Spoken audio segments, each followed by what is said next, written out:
Enough with embrace debate. Pointless yelling at each other on ESPN and Fox, yet very little actual content. It's time for a change. A voice from the fan, for the fan. The most compelling topics in sports, all covered here. This is Corbet's Corner. All right, welcome in. This is the Wednesday edition of Corbett's Corner before we get you out of here for Christmas Eve, Christmas, then we'll be back the next week. And then, of course, we've got New Year's coming up, and we're all excited to get to 2021. All right, well, Matthew Cruising with me. I'm Dylan Corbin, and just fresh reaction right off the bat. John Rothstein was all over this, the college basketball's hungriest insider. Said it was a trap game, and damn, Bradley nearly pulled it out. Mizzou comes out on top late, but Bradley covers another kind of disrespectful spread as Bradley was a double-digit dog. Yeah, real tough loss, really, just because they should have won. I mean, yeah, you love the fact they only lost by a point as an 11-point dog, and they were shorthanded too. Came out just before the game. Terry Nolan Jr. had emergency appendectomy over the weekend, so he's out for a couple weeks, but they responded. A couple younger guys really stepped up. Jason Kent specifically, he had 11 points on the season coming in. He had 11 points tonight. Overall, though, in the end, free throws cost him, and that's what made the difference. What I will say, though, it was really encouraging. Kawanzo Martin and Mizzou is known for, hard-nosed basketball, rebounding, playing tough defense, and Bradley went in there and just beat them at their own game. I know they didn't beat them in the game, but they were beating them at their own game the whole time. I think on the podcast last week, Bradley will out-rebound Power 5 teams. They have the ability to do that. They did that tonight. That's why they were leading most of the way, and they were absolutely locked in on defense. That's what Wardle's known for. So, tough loss overall, but it puts them in a really good spot going into conference play in this weekend. Yeah, excuse me. You said it, low-scoring game. Defense kept them in the game, damn near won it for them. But the Valley looks pretty talented this year. Who scares you? It's another win. It's another cover for the Drake Bulldogs. Loyola, I think, is still a team that could do some damage. SIU beat Butler outright last night. I'll start with who doesn't scare me, and that's Northern Iowa. Yep. The elephant in the room, AJ Green, their best player, one of the best players in the country, especially from the mid-major level, is out for the year. He had season-ending hip surgery. But even with him the first couple games, they're 0-4, 0-4 against the spread, just have not looked good, period. They don't. SIU has been really impressive. I liked them coming in. My one thing with them is they don't have much size. Hasn't mattered, though. Marcus Domask, Lance Jones have been playing really well. They're shooting in exceptionally well level. Speaking of shooting well, Drake, that's what they do. They're, I believe, top 10 in the country in field goal percentage, and they're just blowing teams out left and right. Haven't really played anybody yet, but they're going to be good. Bradley, we know, is going to be at the top. Loyola, I think, yeah, that might be your top four right there with Mizzou or with Northern Iowa dipping out. Indiana State will be right there in it. I mean, no one's an easy you have Evansville at the bottom and ISU at the bottom.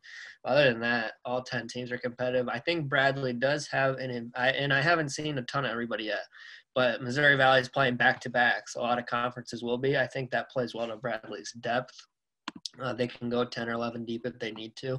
So I think as we get into the grunt of January, February, tough basketball, we'll see some depth be a factor for anyone.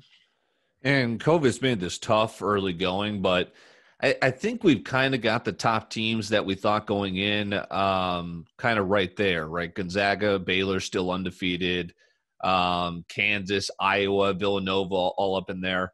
So, I mean, it's a pretty deep field, and we're excited to get March Madness, right? How are your thoughts on Illinois as they've tagged a couple losses here? Again, they're playing a really hard schedule, and they've got some great wins too, but sliding down here to the lower teens in the current top 25. Yeah, it's like you said, a lot of it's kind of been as we expected. Gonzaga and Baylor are in a tier of their own. It's, win the national championship or bust. I think right below them you have Kansas, you have Iowa, you have Villanova. I think you have Houston. I think you have Tennessee, West Virginia. But that's where I probably stop right there. Those like top 9 teams, and that's disappointing because we thought Illinois would be in that next tier. Right now, they're probably in like that tier 4, like more in that 15 to 20 range. They're just not playing well. Look, they gave up 81 points to Mizzou. Bradley just held them to 54. They gave up another 90 points to the Rutgers team, who, while I really like that Rutgers team, very good, they play 6 guys, and they're not known for scoring. That's just not their style. So they need to figure it out defensively first and foremost. They know what they have with Io DeSuma and Kofi Coburn, one of the best dynamic duos in the entire country. The Illinois ceiling is dependent on their 2 freshmen, Andre Curbelo and Adam Miller. If those 2 play at a high level, which they've done before, i.e. the Duke game, Curbelo played great, Miller played well.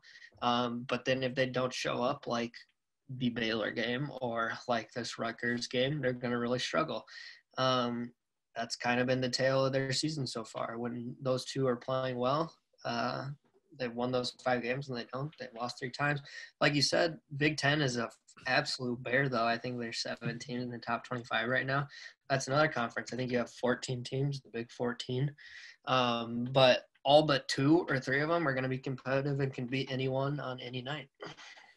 Yeah, no kidding. And Mizzou, I think, is definitely a surprise team. They win, but did not cover, but still being able to stay unblemished is no small task. What do you have for college football? Again, the big games coming up. It's bowl games getting canceled left and right, but some teams are playing. I'm not really watching, but of course I'm kind of trying to make some plays on them. But what jumped out was the astronomical line for Notre Dame against Bama. Now we'll have a more in-depth preview as we get closer to this. It's New Year's Day, of course, but 19.5, and then kind of initial thoughts. I would say Clemson here. I think there's too much respect for Ohio State, and I think there's a little bit of lack of respect for Notre Dame, but Bama's that good, you know? Here's what I'll say about Notre Dame. Okay, my deepest fear kind of happened and played out in the Clemson game. We know this Notre Dame team, this program, they constantly, pretty often, don't show up in the big games. They don't keep up with the Clemson and the Bamas. All these people saying they didn't deserve to get in, it should have been someone else, blah, blah, blah. Who else? It wouldn't matter. Texas A&M you guys keep talking, we don't want to see a Clemson Notre Dame trilogy. Well, we're not, unless Notre Dame truly earns it by beating Bama. Who wanted to see Texas A&M and Bama again? Right. Oklahoma would have been a bigger dog than Notre Dame would. So would Coastal Carolina. So would Cincinnati. It doesn't matter. It's a 2-team playoff. All the more reason to make it 8 teams. Give us some excitement. Let us get excited over a 4-5 matchup, a 3-6, and a 2-7 where teams actually have a chance. We know what's going to happen. Clemson, Bama. So, yeah, in Notre Dame's resume, no one has a better win on the season than them beating Clemson with or without Trevor Lawrence. And it turned out the defensive players were a huge factor. That's why Notre Dame won the first game against Clemson. Clemson didn't have 3 starters, and they were all there this past week. But enough with the Notre Dame doesn't deserve it. No one does. It's a 2-team playoff. I think Clemson's going to beat the piss out of Ohio State. Yeah. Typically, like Ohio State last year, their offense looks so much better. And, there's reasons why. They've played 6 fucking games. I get it, but they don't look good. Someone said, I think Northwestern's defense is legit. Give me a fucking break. You think Northwestern's defense is legit? Clemson's defense is legit when they're healthy, which they are right now. I think they run – and Clemson's going to score at will against Ohio State. They were able to do against Notre Dame, who I promise you has a better defense than Ohio State. Clemson is going to win big time, as Bama likely will too. Yeah, I think we're destined for Clemson-Bama. And hey, that might be a great game. And I'm with you. I think those 4 were the clear-cut 4. I'm with you as well that I would have wished to see maybe a Coastal Carolina, BYU. This was the year to expand it. Why not just do games and slap a Cheez-It Bowl sponsorship on it and say, hey, it's the playoff, though. Again, it's just college football. The rich get richer, and there are just 2 top teams every single year, and we like to think there's hopefully 4, but I'm hoping for good games. Notre Dame obviously has history against Alabama. Mac Jones, how about Alabama finally with quarterbacks? Tua, Jalen Hurts, Mac Jones.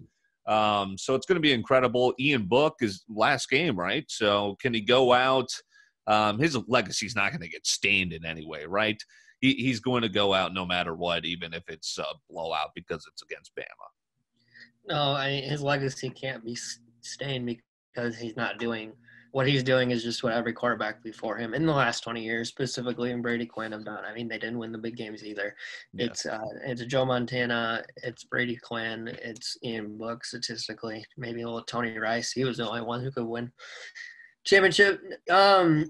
Yeah, man, they just did not look good against Clemson, and it wasn't the O-line. Like, Clemson was all over Book. They had a ton of sacks. He was running for his life. That's because the receivers were not getting open. He had no one to throw to. I mean, they were giving him a little bit of time, and then pocket collapse. No, you just you just hope they don't get their ass blown out of the water, because then, I mean, we're on the path where the group of five is going to split from the Power Five in the BCS. Frankly, the Power Five probably wants the group of five to leave and do their own thing. It doesn't affect them if they leave. It just means more. Now we get why didn't Georgia, why didn't Florida, why didn't A&M, So we're inevitably on that path. I guess my hope would just be that we keep Notre Dame in the Power Five and that they earn staying there rather than go join the Power or the group of five because you don't belong over here. So, yeah, we'll see. Just don't get blown out. Yeah, that's the prayer. Again, we'll have more in depth coming up. These are the New Year's bowls. I want to stick with football here because we'll likely not talk to you, take Christmas Eve and Christmas off, and then come back on a Monday and dissect. Well, of course, have Corbets, of course. We got to cash always, but dissect the new NFL headlines. I'm looking like, what could be clinched here? The Bears still with an outside chance looking in. They're going to Jacksonville. The Vikings pissed the bed at home. Their season's basically over. My Falcons are just going to get blown out by the Chiefs. It's just it's been such a dull season for me. But what are we looking forward to this week? And we got games on Christmas too, and Friday, Saturday. It's going to be awesome. So here's the Bears. Here's how they make the playoffs. They win one game, which you sure expect them to beat Jacksonville. 7.5, their favorite. Right. They could get in with just one win if Arizona loses twice and Minnesota loses once. Minnesota's going to lose to the Saints this week. They'll be qualified. So assuming the Bears win this week, and then if Arizona also loses this week to San Fran, possible, then the Bears could lose to Green Bay week 17. And if Arizona loses again to the Rams, also possible. Bears would get in at 8-8. I guess they have the tiebreaker over them.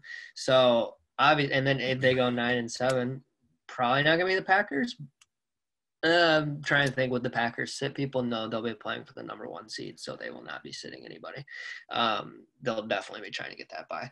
So they're likely 8-8, and that likely doesn't get it done. Oh, well, it would push my season win total, so that'll save me for you. Speaking of which, I didn't even realize on Sunday I mentioned the Bills' future. That already cashed when they won on Saturday. Yeah. So I was like, I think they'll win if the Dolphins lose. Anyway.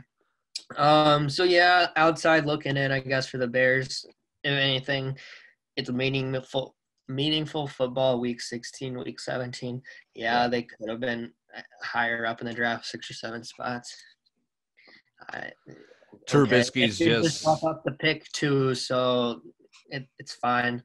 Yeah, I guess we're looking at the the Saints and the Packers and Seahawks technically are trying to get that one seed. Packers in the driver's seat with an 11-3 record. I think they play two bad teams. They play the Titans and the Bears. They could. Yeah. That'll be a good game. Packers and no, that's what I'm worried about because I like the Packers in the NFC, but the Seahawks, there's an outside chance. Now that the Rams drop that game, they're screwed for the division a little bit. Now they control their own destiny. This is a great spot because they play each other, so I hope the Rams show up. This is a spot I keep saying this is a spot I love against the Saints every time. This for the Vikings, but when they are in the driver's seat, they always crap the bed, and then somehow they just hang on by a thread and give these guys just barely any hope, and we'll beat the Saints. Yeah, they definitely could beat the Saints. I mean, I wouldn't be surprised. Saints defense has been plus, so they could give them problems. I guess this weekend I'll really be locked in to the NFC West because you have Rams, Seahawks playing, and then obviously Cardinals, San Fran. So Seattle would clinch the division with the win. Otherwise, who won the first time they played? The Rams did. Yeah.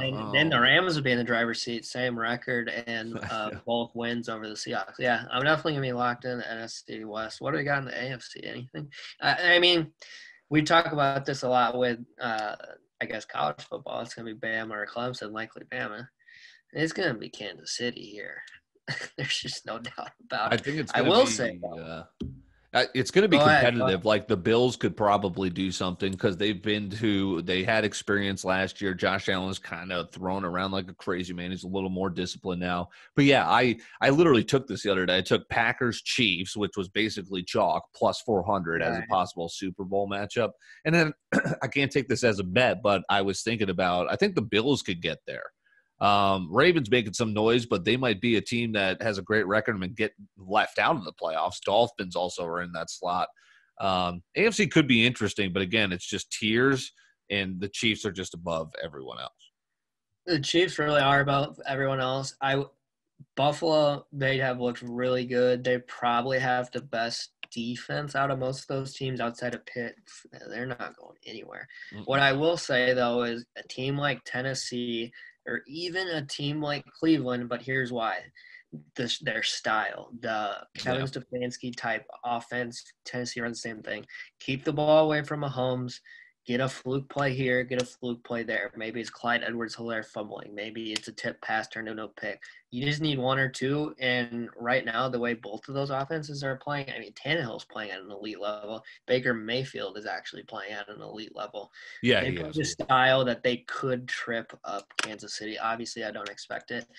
If Buffalo tries to beat Kansas City at their own game, which they play the same, like they don't run very often, they don't run well. I just think if you're playing that style, you're going to end up getting outplayed by Mahomes end of the day. Yeah, definitely. So are you alive in any fantasy leagues? I'm in a championship. I was in playoffs in 2 out of the 6 leagues, and I made it to the title game and just won. I was in 2 semis last week. This past week, did not lose either. One of them I was done after Sunday. Fucking listen to this one. I had Tyler Boyd and a 17-point lead against James Conner. Benny Snell was still a free agent as of 3:30 in the afternoon. The son of a bitch picks him up.